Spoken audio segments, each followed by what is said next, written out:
últimas épocas nos hemos preguntado qué es una estanflación y cómo podemos protegernos de ella. En este video analizaremos qué es y qué repercusión tiene para la economía una inflación, una estanflación, y si te quedas hasta el final te enseñaré cómo puedes invertir en esta coyuntura macroeconómica. Así que quédate hasta el final porque lo que veremos el día de hoy te interesa y mucho. ¡Empecemos!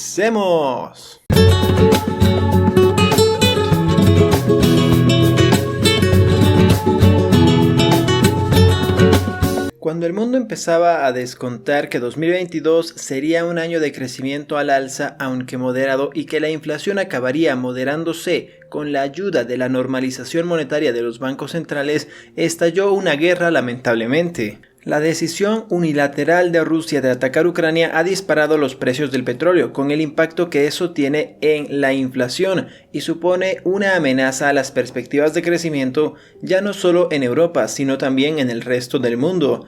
De ahí que en cientos de comentarios que estos días se han enviado a gestoras por Facebook, por Instagram y todas las redes sociales, están muy preocupados por el conflicto y también por la subida de las tasas de interés, y sin mencionar una posible inflación y estanflación que ya empieza a dejar repercusiones y problemas especialmente en Europa y específicamente en España, con la próxima semana teniendo algunas huelgas y algunas marchas contra el precio de la gasolina y de la luz comercial.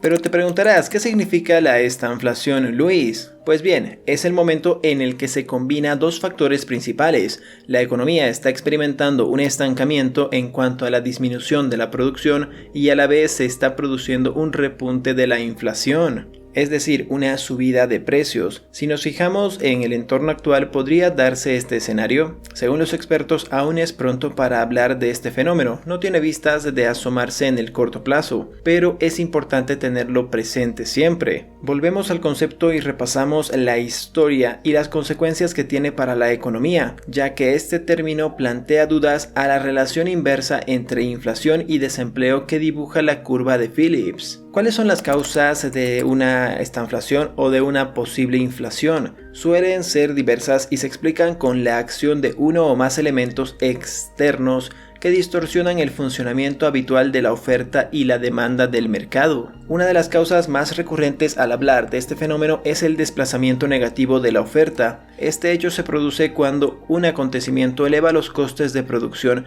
y la curva de la oferta agregada se desplaza, originando una distribución de la producción y una subida del nivel de precios, o lo que es lo mismo, una estanflación. Paul Samuelson, premio Nobel de Medicina, atribuyó la estanflación en las economías mixtas a las medidas de los gobiernos que regulan la economía. Sus decisiones tienen consecuencias en el empleo y la economía y evitan la corrección natural del desempleo y la recesión industrial. ¿Pero hay algunos ejemplos de que pasó esto en años anteriores? Claro que sí, ahora te los voy a explicar.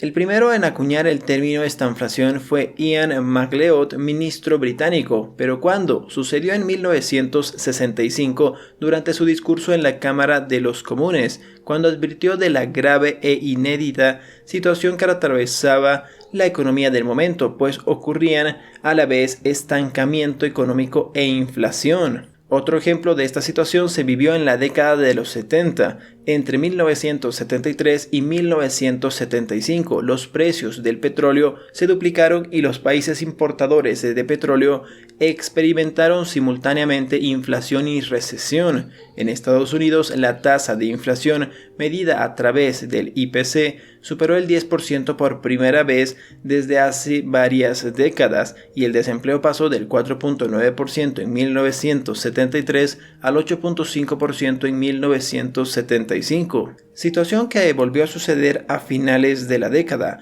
Los países de la OPEP restringieron de nuevo la oferta de petróleo con el fin de subir el precio. Entre 1978 y 1981, este se duplicó con creces. Una vez más, el resultado fue estanflación. La inflación, que había disminuido algo desde la primera subida de la OPEP, sobrepasó de nuevo el 10% al año. El desempleo pasó de alrededor del 6% en 1978 y 1979 a alrededor del 10% unos años más tarde. ¿Qué implica que una economía se enfrente a una estanflación?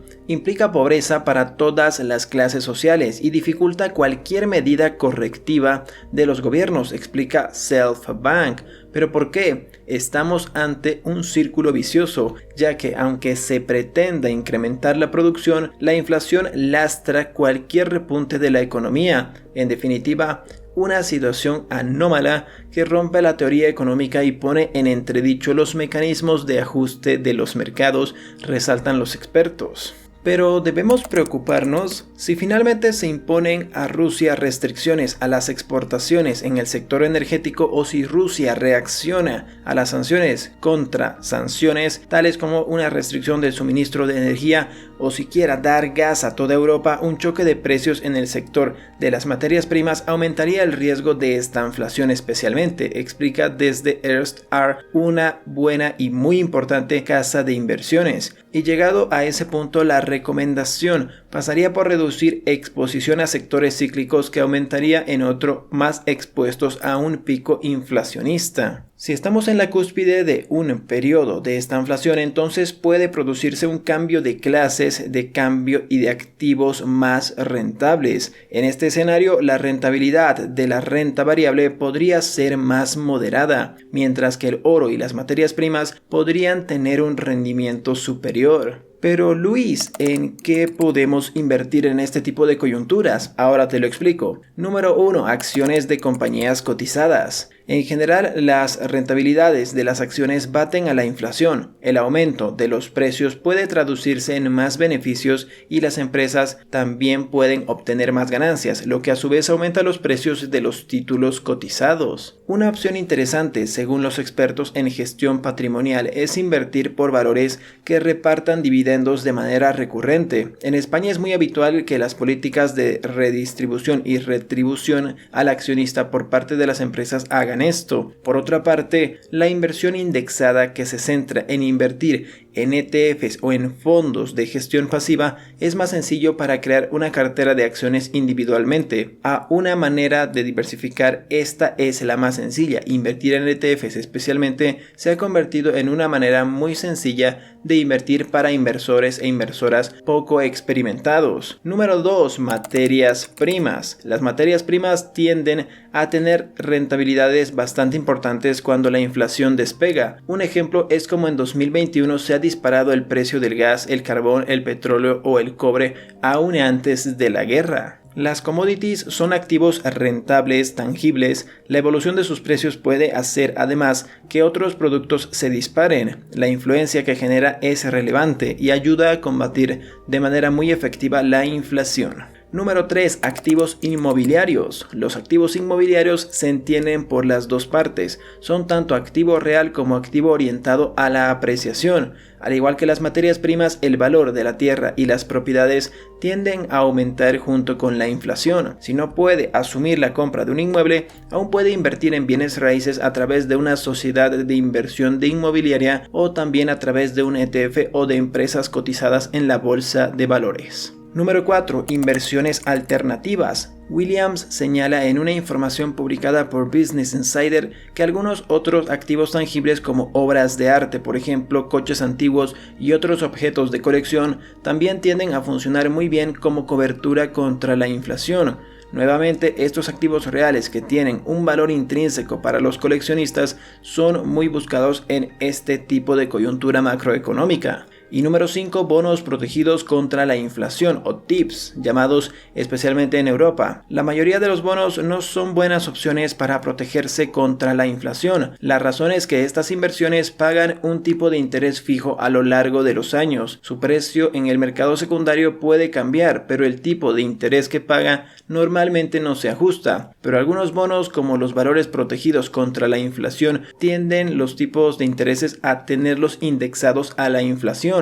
Esto significa que los pagos de intereses aumentan con la tasa de la inflación y bajan con la deflación, lo que garantiza que el valor de los pagos no se erosione demasiado. Y por último, tal vez Bitcoin. En los últimos tiempos existe el debate sobre si el Bitcoin se ha convertido en una reserva de valor como para hacer frente a la inflación. Su oferta es finita, por lo que no está muy considerado para poder invertir contra la inflación. Por otro lado, también lo es su carácter descentralizado, que lo hace muy volátil, pues se trata de software de código abierto. Además, no solamente es un recurso digital escaso, sino que comparte características que han sido tradicionalmente adoptadas por las monedas durante siglos. Estas son las dos mejores formas de protegerte contra la inflación según Warren Buffett. Los precios del consumidor están disparándose a sus máximos de una década en Estados Unidos. Los temores de que la inflación pueda causar estragos en la economía son reales en este momento. Aunque algunos economistas dicen que la tasa actual de inflación no es motivo de preocupación, muchos inversores están preguntándose cómo reaccionar y cómo proteger sus ahorros. Y el legendario inversor Warren Buffett tiene la respuesta. Hay dos cosas que la gente puede hacer para protegerse contra los precios. En 2009, al final de la gran recesión, dijo Warren Buffett en la reunión anual de accionistas de Berkshire Hathaway que lo mejor que puede hacer una persona para protegerse contra la inflación es mejorar sus habilidades y trabajar para convertirse en el líder en su campo. Si eres el mejor maestro, si eres el mejor cirujano, si eres el mejor abogado, te llevarás el salario que te mereces, independientemente de lo que valga la moneda, dijo el inversor. En última instancia, lo mejor que se puede hacer es invertir en uno mismo. La otra mejor opción para protegerse contra la inflación, dice Buffett, es poseer acciones de un negocio maravilloso. No importa lo que suceda con el valor del dólar, una empresa cuyo producto tenga una demanda permanente verá el valor de sus acciones crecer, lo que haga falta para mantener un precio estable y real de la compañía. Pone a sus propias inversiones como ejemplo. Si tienes acciones, por ejemplo, de Coca-Cola, pues deberías estar muy tranquilo, porque si los precios suben, también las Coca-Colas van a subir. Da igual lo que pase con el nivel de precios, eso no importa en lo absoluto. Pero en lugar de elegir una sola empresa para invertir, Buffett prefiere los fondos indexados de bajo costo como el S&P 500, por ejemplo, para poder invertir en las más grandes empresas y las más importantes de Estados Unidos, por ejemplo en Apple, Coca-Cola, Alphabet, que incluyen este S&P 500. Compre constantemente un fondo indexado de bajo costo S&P 500, dijo Buffett en 2017 a la cadena CNBC. Siga comprándolo en las buenas y en las malas, y especialmente en las buenas. Su opinión, nunca hay un mal momento para invertir en estos productos. Bueno, el tema de la inflación está viniendo con fuerza, tenemos que tener muchísimo cuidado en ese aspecto, tenemos que empezar a invertir en la bolsa. En la bolsa ya estarías invirtiendo, por ejemplo, diversificando por países, porque recuerda, si inviertes en acciones de Estados Unidos, estarías invirtiendo en dólares. Si inviertes en acciones de China, en su moneda. Si inviertes en acciones, por ejemplo, de Inglaterra, en su moneda, y así puedes ir diversificando no solo por países, no solo en la bolsa de valores, es decir, para tener una revalorización más alta que la inflación, sino también diversificando por países, por monedas, y teniendo las revalorizaciones adecuadas para poder hacerle frente a la inflación. Recuerda, en estas épocas tienes que tener mucho cuidado e invertir aquí. Tienes que invertir mucho en ti mismo o en ti misma para que tú puedas crecer tu actividad financiera, cualquiera que ésta sea, y puedas crear hasta una nueva. Es decir, si tú, por ejemplo, quieres invertir en acciones individuales, tienes que hacerles análisis, tienes que ver cuál comprar, cuál vender. ¿Se entiende? Eso toma tiempo. Al contrario, si tú inviertes solo en ETFs, como dice Warren Buffett, en el S&P 500, pues simplemente inviertes una vez al mes una cierta cantidad de dinero, y en vez de analizar acciones, ese tiempo te puede servir para crear hasta otro negocio. Entonces, eso es muy importante que lo entiendas, ¿sí? Nos vemos en el siguiente video, y si te ha gustado mi contenido, pues dale un puñete en la cara a este tipo, sí, a este tipo. Por acá te dejo una lista de reproducción para que aprendas a invertir en la bolsa de valores, y aquí un video que te puede interesar. Les mando un abrazo, que tengan un reparador descanso, fuerza con la inflación. Buenas noches.